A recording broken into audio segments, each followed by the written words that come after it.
Храм Преображения Господня – архитектурный символ Ижевского района. Но в последние годы он был заброшен. Скорее всего, в селе осталось совсем немного тех, кто помнит былую красоту древней церкви.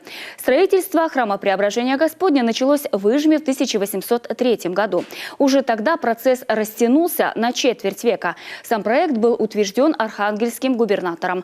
Но возводилась церковь местными мастерами. Это был мощный двуххрамовый комплекс. Строили его, как говорится, на века. Для крепости и звездку разводили на твороге. Интересная легенда бытует по поводу того, почему храм называется Преображенским. Местные жители увидели как-то по течению большой плод с иконой Преображения Господня. Посчитали, что это дар свыше, и построили церковь во имя Преображения Господня.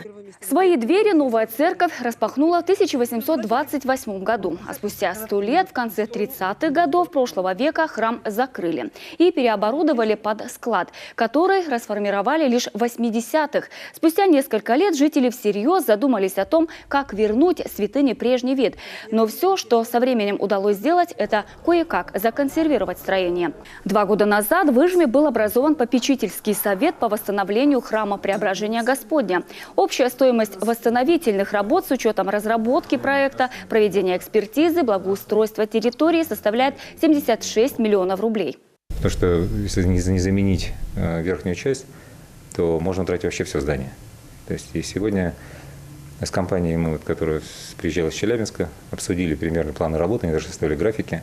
Они готовы приступить к работам, разделили на этапы. И сегодня первоочередной этап – это заниматься верхом, чтобы это снизить нагрузку на фундаменты, снизить нагрузку на стену, укрепить их заодно.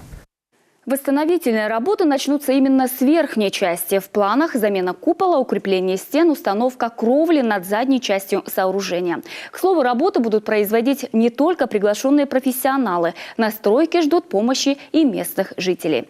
Анастасия Тюрнина, телеканал Юрган.